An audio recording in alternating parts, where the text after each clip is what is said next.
How to draw realistic lips. First, don't do this, but do it like this.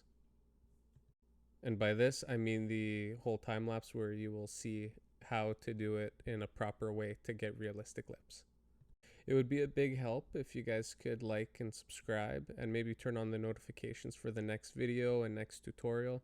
It would be a great help and I would really appreciate it.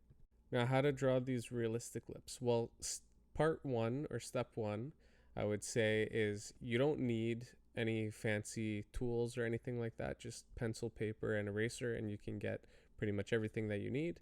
One thing that I find helpful is having a small eraser, I use a Tombow mono eraser, just a very small eraser that you can get a nice edge that helps with highlights for the lips, but you don't need anything fancy, just a couple of pencils and eraser. And I do find it helps to have something that you can use to smudge and blend the pencil. So like a Q-tip or a paintbrush or just your finger with some Kleenex. Now, step one is don't try and do everything just off of memory when you're just starting out doing them. Lips, eyes, everything can be quite difficult to get right.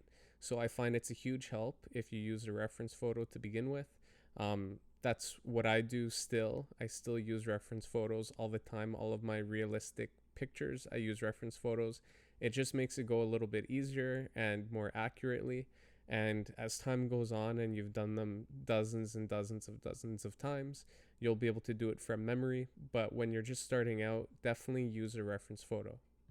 Tip number two is don't rush it. All of these pictures, whenever you're trying to do something realistic, you want to get it done as soon as possible because you want to just move on to the next thing, or you just want to see it come together very quickly and you just want to be proud of it. But if you want it done right, it takes time. So don't rush it. This whole drawing took about 3 hours of actual drawing for just a small pair of lips.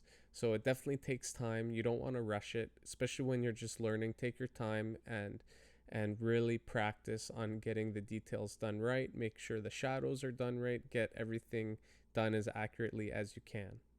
Tip number three is don't go too light. A lot of the time, when you're just starting to draw, you start drawing and you're afraid to go too dark because you're worried that you won't be able to erase it. But if you go too light, you lose a lot of the contrast and you lose a lot of the realism from it. So don't be afraid to go pretty dark. If it's an area like shadow that is meant to be dark, go dark. I use a lot of charcoal in my pieces. This one is mostly charcoal, so it really helps with the contrast. Using charcoal, it is a little bit tricky to get the hang of to start, but once you get the hang of it, you will. I really fell in love with it, and I do the vast majority of my pieces in charcoal now. But when you go very light, your picture will end up looking very flat and have no depth to it. So definitely don't be afraid to put down a lot of color and just make it darker. Darker is usually better when it comes to these realistic pieces, but just don't go crazy to where you can't pull out any highlights afterwards. And that goes for pretty much every realistic drawing you can do. Tip number four is don't worry if it's not looking great at the start. No picture looks good at the start. It always looks like poop, and you always feel like, oh my god, did I mess this up?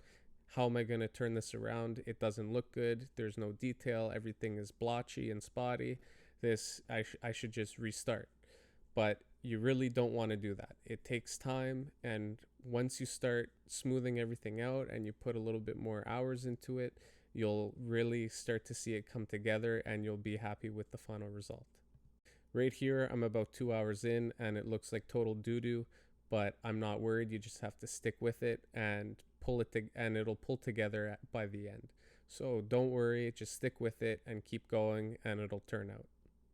Tip number five, if you start putting down the detail and you realize that the tone is off or you shouldn't be putting in the detail right away, don't worry, just cover all the detail again and you can go back over it after you fixed the undertone.